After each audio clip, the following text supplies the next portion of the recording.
Jumpa lagi sobat, melanjutkan kisah Jejak di Balik Kabut karya S.H. Mintarja untuk Anda semuanya. Selamat menikmati, salam sejahtera dan bahagia untuk Anda sekeluarga. Salam budaya.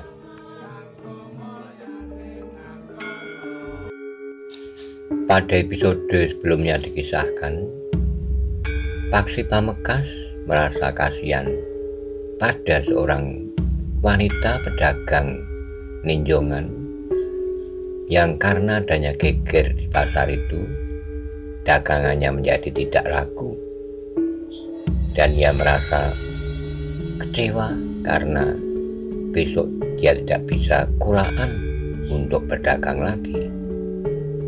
Bagaimana kisah selanjutnya? Simak bersama-sama.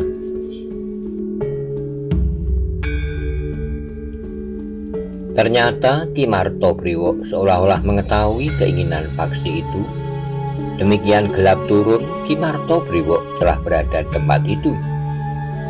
Aku memang mengharap Ki Martopriwo datang lebih awal, desis Paksi. Aku juga tahu, jawab Ki Martopriwo. Kau tentu melihat peristiwa yang terjadi di pasar itu. Kau tentu melihat murid dari perguruan Gua Lampin dan murid dari perguruan Sat bertempur. Kau juga tahu kedatangan Iblis Betina, Maha Guru dari perguruan Gua Lampin itu. Apakah Ki Martopriwo juga melihatnya? Aku tidak sengaja melihatnya, tapi aku mengikuti perkembangan keadaan sejak semula. Aku melihat laki-laki yang memukul istrinya itu. Aku melihat bagaimana perempuan Gua Lampin itu mencampuri persoalan suami istri itu, dan bagaimana anak dari perguruan Sat itu ikut pula melibatkan diri. Ki Marto, desis Paksi, ada yang ingin aku tanyakan. Apa yang sebenarnya terjadi ketika laki-laki dari perguruan Sat itu tiba-tiba kehilangan pribadinya? Ia menjadi seakan-akan pasrah serta melakukan segala perintah perempuan berpakaian coklat itu. Perempuan itu mempunyai kekuatan semacam kekuatan sihir. Siapa yang dipandangi matanya, serta orang yang dipandangi matanya itu memandang matanya pula, maka ia akan terpengaruh oleh kuasa ilmu perempuan itu. Orang yang demikian tidak lagi tahu apa yang dilakukan. Ia berbuat apa saja sesuai dengan kehendak perempuan yang menyihirnya itu, bahkan untuk membunuh diri sekalipun. Paksi menarik napas dalam-dalam. Sementara itu Ki Martopriwo berkata, ada baiknya kau melihatnya, Paksi. Dengan demikian kau mendapat satu pengalaman baru, sehingga kau harus belajar bagaimana menghadapi pengaruh sihir seperti itu. Paksi mengangguk-angguk kecil. Di samping itu, berkata Ki Martopriwo, kau harus mengenali kedua perguruan itu pula. Serba sedikit, kau tentu sudah mendapat gambaran isi dari perguruan Gua Lampin. Gua Lampin sebenarnya adalah nama sebuah gua kecil. Namun padepokan yang dibangun di sekitar gua itu kemudian disebut padepokan Gua Lampin. Padepokan itu dibangun sedemikian rupa sehingga gua itu berada di dalam padepokan itu. Paksi masih mengangguk-angguk, sementara Ki Martopriwo pun berkata, sedangkan perguruan Sat adalah perguruan yang samar-samar. Aku tidak dapat mengetahui dengan pasti garis kebijaksanaan pimpinannya. Tapi untuk sementara kau harus berhati-hati. Aku melihat sifat-sifat yang agak licik pada perguruan itu. Ki Marto, berkata Paksi kemudian, apakah ada cara yang khusus untuk mengatasi kekuatan sihir itu? Ilmu itu sangat mengerikan.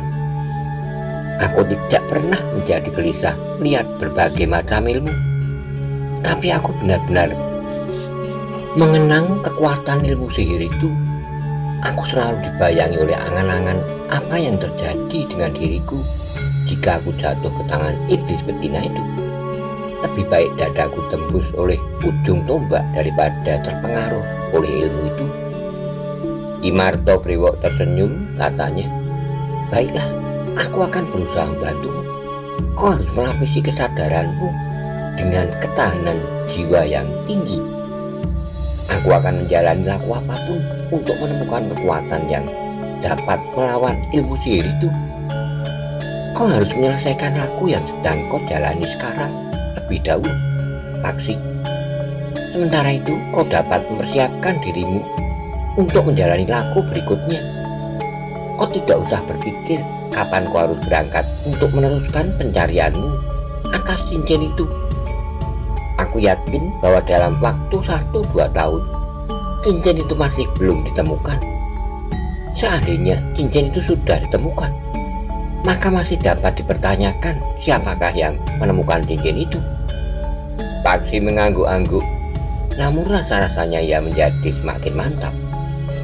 Namun Ki Martopriwo itu masih berkata pula, untuk sementara Paksi, kau dapat menghindarkan diri dari pengaruh sihir itu dengan lembaran ketabahan hati, serta berusaha untuk tidak memandang orang yang kau curigai mempunyai ilmu sihir itu pada matanya.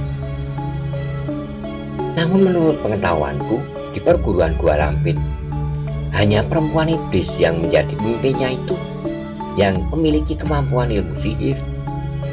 Sedangkan kau sudah pernah melihat orang itu, sehingga kau dapat berhati-hati seandainya kau karena sesuatu hal berhadapan dengan orang itu.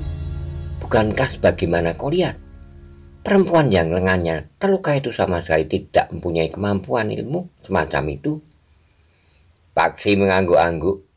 Baiklah, berkata Ki Martopriwo, kau harus mempersiapkan diri, kita akan berlatih lagi. Meskipun sebenarnya kau sudah sampai di puncak, tetapi kau masih harus berusaha membuka pintu-pintu inderamu lebih lebar lagi, agar ilmumu dapat menjadi semakin berkembang. Sejenak kemudian, Paksi pun telah tenggelam lagi dalam latihan-latihan yang berat. Ia harus mengasah penglihatan, pendengaran, dan bahkan panggraitonya. Sedikit lewat tengah malam, Ki Martopriwo mengakhiri latihan itu. Setelah beristirahat sejenak, Ki Martopriwo sempat makan bersama Paksi. Namun Paksi masih terikat dengan laku yang sedang dijalaninya. Aku terpaksa harus ikut makan hanya dengan garam, desis Ki Martopriwo. Paksi tersenyum. Meskipun hanya dengan garam, ternyata Ki Martopriwo makan cukup banyak, katanya. Supaya tenaga di dalam tubuh ini tidak menyusut, maka kita harus makan banyak. Menurut pendapatku, kau sudah milih laku yang benar, dengan cara yang benar. Setiap hari kau ganti jenis makanan yang 3 itu. Sekali-kali kau makan bayam rebus saja di samping nasi. Lain kali ikan air yang kau panggang dengan garam. Kemudian kau makan ketela yang kau rebus dengan gula kelapa. Dengan demikian, aku tidak merasa jenuh dengan satu jenis makanan, Marta. Otakmu cukup terang, kau dapat melanjutkannya.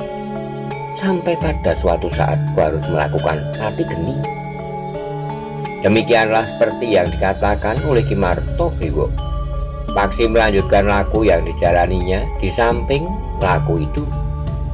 Paksi sekali-sekali juga turun untuk pergi ke pasar. Beberapa orang telah dikenalnya, anak muda yang hampir tiap hari pergi mengantar dan menjemput ibunya yang berjualan kain lurik.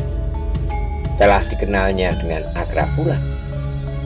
Sementara itu, setiap kali Paksi berada di pasar, ia selalu mencari Kinong meskipun hanya untuk berbincang sebentar. Bahkan dengan diam-diam, Paksi telah mengikuti dan melihat di mana rumah Kinong itu. Rumah Kinong sebenarnya termasuk rumah yang sedang. Meskipun bukan joglo, tapi di bagian depan rumahnya terdapat pendopo.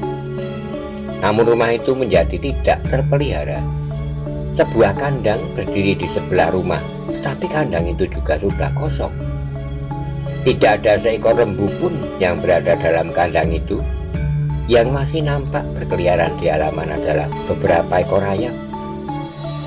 Sementara itu Paksi tidak lagi melihat murid-murid dari perguruan Gua Lampin berkeliaran di pasar.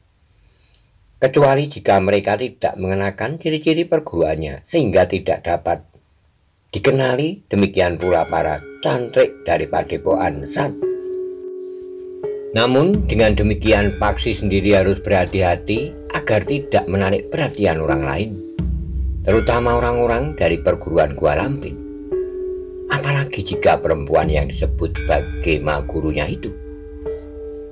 Dalam pada itu laku yang dijalani Paksi sudah hampir sampai pada saatnya genap 40 hari 40 malam.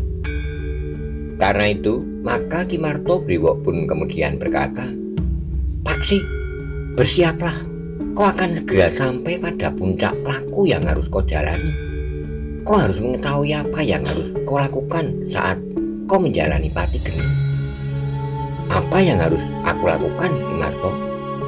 "Kau akan aku bawa ke satu tempat yang tersembunyi, agar selama kau menjalani laku terakhir, kau tidak terganggu.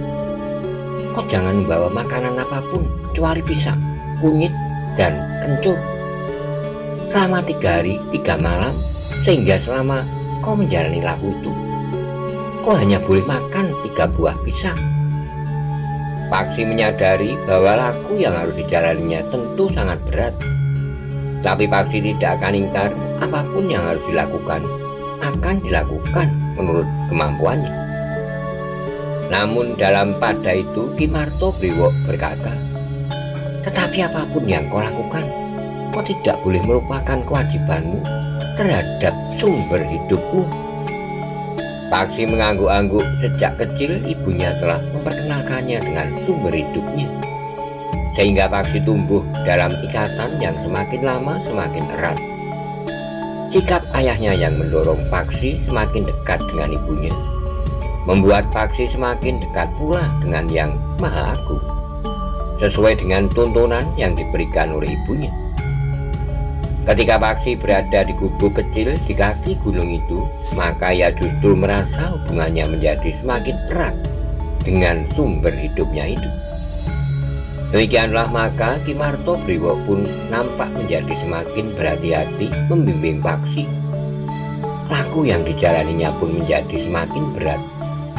Ia tidak lagi harus melakukan latihan-latihan yang berat di sanggar terbukanya. Tetapi di setiap tengah malam, Paksi duduk di atas sebuah batu yang besar bersama Ki Martobriwo. Tuntunan yang diberikan pun mulai berkisar. Ki Martobriwo mulai memperkenalkan kekuatan-kekuatan yang tersimpan dalam diri Paksi. Ki Martobriwo mulai mengajarkan bagaimana Paksi dapat mengungkapkan kekuatan-kekuatan itu. Latihan-latihan mengatur pernapasan sebagai landasan untuk melakukan sikap dan perbuatan selanjutnya dilakukan dengan bersungguh-sungguh. Ki Marto bahkan menilik setiap gerak yang terjadi di dalam tubuh Paksi. Menjelang hari ke-40, maka latihan-latihan pun menjadi semakin khusus. Latihan-latihan kewadagan pun menjadi semakin sedikit. Ki Martobriwo menganjurkan agar Paksi memanfaatkan waktu yang luang itu di siang hari untuk melakukan latihan-latihan kewadagan. Dengan demikian maka Paksi pun telah mengalami tempaan lahir dan batin. Dengan segenap kemampuan yang ada, Paksi melakukan segalanya dengan kesungguhan. Akhirnya Paksi pun telah sampai pada hari ke-40. Paksi menyadari bahwa ia akan sampai pada puncak laku yang berat. Tetapi Ki Martobriwo telah mempersiapkannya dengan sebaik-baiknya lahir dan batin. Ketika senja turun, maka Paksi pun menjadi berdebar-debar. Ia tidak tahu apa yang harus dilakukan kemudian. Ia sudah menyediakan 3 buah pisang sebagaimana dipesankan oleh. Kemudian kencur dan kunyit serba sedikit. Ketika kemudian Ki Martobriwo itu datang, Paksi pun benar-benar telah siap. "Nampaknya kau telah mempersiapkan diri dengan baik, Paksi. Sudah waktunya kau menjalani puncak laku yang akan membuka kemungkinan bagimu untuk mengendalikan semua unsur kekuatan dalam dirimu sesuai dengan kehendakmu. Kekuatan yang bagi banyak orang tersimpan dan tidak dapat dipergunakan karena mereka tidak mengenali diri mereka sendiri seutuhnya, akan dapat kau pergunakan sebaik-baiknya. Tetapi ingat, Paksi, pada dasarnya manusia adalah makhluk yang baik, yang hidup di dalam lingkungan sesamanya. Karena itu, jika Yang Maha Agung memperkenankan kau memiliki kemampuan yang lebih dari orang lain, kau dapat mempergunakannya dengan sebaik-baiknya sesuai dengan martabat kita. Kita tidak boleh mempergunakannya dengan semena-mena, bukan saja atas sesama, tapi juga atas lingkungan kita. Karena kita dan lingkungan kita adalah satu keutuhan yang saling bergantung dan saling mempengaruhi. Paksi mengangguk dalam sambil menjawab, "Ya Ki Marto, aku mengerti. Nah, baiklah, sekarang ikut aku." Paksi termangu-mangu sejenak, sementara Ki Marto Briwo berkata selanjutnya, "Tutup pintu rumahmu, simpanlah barang-barang terpentingmu, benahi alat-alat dapurmu. Kita akan pergi selama 3 hari 3 malam." Demikianlah maka Paksi pun kemudian telah mengikuti Ki Marto Briwo meninggalkan gubuknya. Mereka berjalan di dalam kegelapan melalui lereng dan tebing gunung yang rumit yang belum pernah dikenal oleh Paksi. Namun betapapun gelapnya, maka Paksi yang sudah terlatih dengan baik masih mampu melihat keadaan di sekelilingnya. Ia masih dapat mengenali beberapa ciri yang akan dapat diingatnya jika ia harus berjalan melalui tempat itu lagi. Paksi menjadi berdebar-debar ketika ia harus menuruni sebuah tebing. Sebelum ia sampai ke tempat yang dituju, telinganya yang juga sudah menjadi semakin tajam telah mendengar gemuruhnya air terjun. Beberapa saat kemudian, Paksi telah sampai di sebuah aliran sungai. Dalam keremangan malam, ia melihat air terjun dari ketinggian. Meskipun tidak terlalu besar, tetapi suaranya yang bergelora berkepanjangan terdengar seirama dengan hembusan angin di lereng gunung. Kita akan bersembunyi dalam gua di belakang air terjun itu. Dengan demikian maka kau tidak akan terganggu selama 3 hari 3 malam penuh. Paksi mengangguk kecil. Demikianlah maka mereka pun kemudian menyusuri lereng bebatu-batu padat mendekati air terjun itu. Tetapi Paksi tidak melihat sebuah gua di sekitar air terjun itu. Namun Paksi mengira bahwa ketajaman penglihatannya saja yang masih belum dapat menangkap mulut gua yang dimaksud oleh Ki Marto Briwo. Tetapi ternyata dugaan Paksi keliru. Ki Marto Briwo telah membawa Paksi menembus air terjun itu karena mulut gua itu berada di belakangnya, tertutup oleh air yang meluncur dari ketinggian. Dengan demikian, maka keduanya menjadi basah kuyup ketika mereka kemudian berdiri di sebuah mulut gua. "Marilah," berkata Ki Marto Briwo. Namun ia pun mengingatkan pula, di dalam gua ini terdapat banyak ular dari berbagai jenis. Tapi jika kau sudah minum obat itu, maka kau tidak usah menjadi cemas. Paksi tidak menjawab. Ia melangkah dengan hati-hati di belakang Ki Marto. Di dalam gua itu gelap terasa menjadi semakin pekat, tapi perlahan-lahan penglihatan Paksi yang tajam mulai membiasakan diri dengan kegelapan itu. Meskipun sangat samar, namun Paksi mulai dapat melihat isi gua itu. Yang nampak tidak lebih dari bebatuan, batu-batu yang tajam menggantung dan yang lain mencuat dari bawah. Keduanya melangkah semakin lama menjadi semakin dalam. Titik-titik air menetes di mana-mana sehingga di bawah kaki mereka air itu terkumpul dan mengalir keluar. Beberapa saat kemudian Ki Marto Briwo telah membelok memasuki cabang gua yang lebih kecil, memanjang menusuk perut bumi. Di ujung cabang gua yang dalam itulah kemudian Ki Marto Briwo memerintahkan Paksi untuk mencari tempat duduk. "Di sebelah ini ada sebuah ruang yang agak luas," berkata Ki Marto Briwo. "Nanti kau dapat melihatnya sendiri, tetapi itu tidak penting. Kau untuk sementara tidak memerlukan ruangan yang luas. Kau hanya memerlukan tempat duduk yang cukup memuat tubuhmu saja. Karena selama 3 hari 3 malam, kau akan melakukan latihan-latihan dengan sifat halusmu, serta pemahaman terpenting dari laku yang kau jalani. Paksi mengangguk kecil. Paksi pun kemudian kembali duduk di sebelah perempuan yang sedang menahan tangisnya itu. Terdengar perempuan itu berdesis, "Apa yang dapat aku lakukan? Jika Angger bersedia membeli kain lurik itu, maka sehari 2 hari akan dapat makan.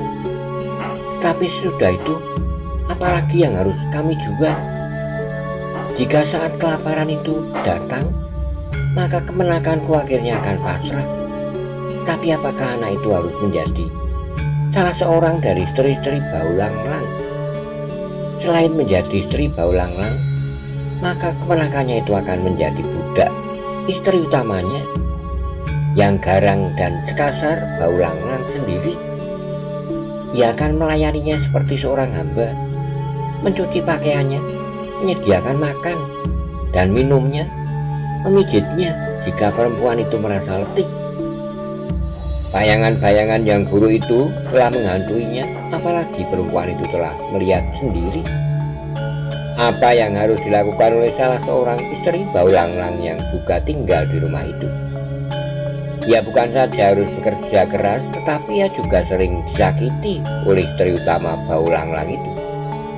Sedangkan Baulanglang sendiri tidak mempedulikannya apa yang terjadi atas perempuan malang itu. Baginya saat perempuan itu tidak lari dari rumahnya, itu sudah cukup. Kemenakanku itu akan mengalami nasib seperti itu pula nantinya, desis perempuan itu. Seperti air yang mengalir, perempuan itu menumpahkan perasaannya kepada Paksi. Meskipun Paksi masih muda, tapi seakan-akan mampu menampung kegalauan hatinya itu. Paksi memang mendengarkannya dengan sungguh-sungguh. Perasaannya tergelitik untuk berbuat sesuatu. Ia tidak dapat membiarkan gadis itu mendapat malapetaka dan mengalami penderitaan hidup yang berkepanjangan. Namun Paksi sadar untuk mengeluarkan gadis itu dari rumah Baulanglang memang harus dengan jalan kekerasan. "Apa boleh buat?" berkata Paksi dalam hatinya. Bahkan kemudian ia pun teringat kepada kata-kata orang yang datang kepadanya untuk mencari benda di langit yang sekiranya jatuh di sekitar gubuknya, bahwa harus ada hubungan antara ilmu dan amal. Karena itu maka Paksi pun kemudian berkata kepada perempuan itu, "Bibi, aku ingin ikut bersama Bibi menemui orang yang bernama Baulanglang itu."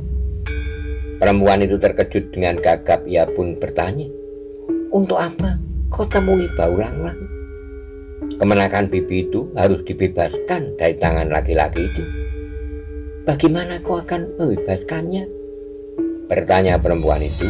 Dari wajahnya membayang keraguan dan bahkan ketidakyakinannya atas pendengarannya.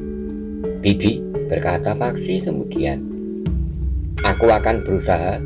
Aku tidak tahu apakah usahaku akan berhasil atau tidak."